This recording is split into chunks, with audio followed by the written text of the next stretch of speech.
The Managing Director, MD of the news agency of Nigerian NAN, Ali Mohammed Ali, has tasked the Nigerian Institute of Public Relations (NIPR) to lead the campaign for a new Nigeria. Ali gave the charge when he hosted the president and members of NIPR in his office in Abuja. He said it was imperative to change the narratives about the country using PR strategies given the Bola Tinubu-led federal government's efforts to create an enabling environment for investors. According to him, NAN will partner with the NIPR to change the narratives about the country. The NAN MD said the public relations practitioners must take up the responsibility to manage the country's reputation. He commended the NIPR for being resilient over the years and also for ensuring that quacks were not allowed to manage information for the government. It's important that we begin to change the narrative about Nigeria. And incidentally in NAN, we don't see the cup as half empty, we see it as half full. It's basically the same. How you present yourself is how other people will take you.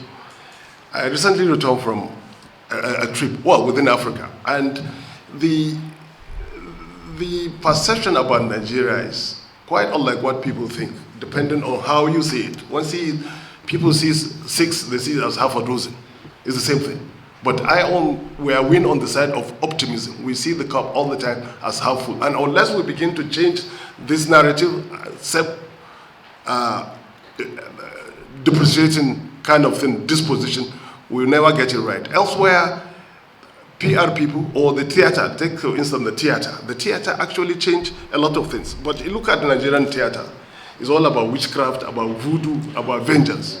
Unless we begin to change some of this thing. And incidentally, the National Orientation Agency, which has been cooking quite a lot of things, is looking in some of these things you are likely to partner with. Even now, we are buying into some of these things you listed. So unless we begin to change this narrative, and who is better placed to do that than spokespersons? Rebooting Nigeria is about time Nigeria actually reboot. And the most, qualified professional to do that is a domicile in the Nigerian Institute of Public Relations. In NAN, you have a ready and willing partner. And like you said, some of the waivers given to would-be members of the National Institute of Public Relations. In NAN, we are extending, and I'm using this without consulting my colleagues. I'm using my powers as Chief Executive Officer to say, look, whatever NIPR is going to do in this NAN partnership, we're doing it gratis, 100%. Earlier, Dr. Ike Neliaku, president of NIPR, listed the Institute's programs for the year and called for the support of NAN. He said other programs like Rebirth Nigeria Initiative and lecture series had been designed to unify the country. We have designed a number of programs that we want to run, but we are not running this because we are the most qualified. We are running this because God has given us opportunity, and we want to anchor again with our family in the news agency of Nigeria and other families within the information parastatal. That is our big body. The first program I would like to share with you and our friends is that your institute became 60 last year. That means we are no longer either born boy or born girl. We are now a senior citizen.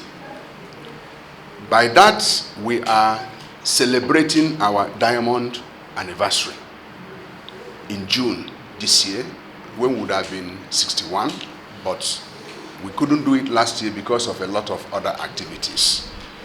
And a lot of programs are rolled out because we want to give it a 1-month celebration from June 1st to June 30th.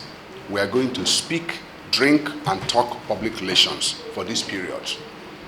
Second is the National Spokespersons Summit. We are hosting this summit in collaboration with the Federal Ministry of Information and National Orientation to see how we can reinvent the narrative that drives our society. We discovered that in Nigeria, we all speak from our own perspectives. Nobody hardly speaks from the perspective of the Federal Republic of Nigeria. We want to see how we can build a collective whereby we have a definite message for Nigeria. Nigeria is not worse than any other country, but what has put us in our state are two essential things, and we must admit it. First is the challenge of leadership, but the second one is the reality that we have not called it a responsibility to market our country. Others market their countries, they defend their countries, they promote their countries, but we speak down on our own country. So we feel that if we're able to get together all the spokespersons in private sector, in public sector, in the civil society space, to begin to speak in a manner that we bury violent communication and give birth to non-violent communication, it will help us to communicate differently and promote our nation through the instrumentality of development communication.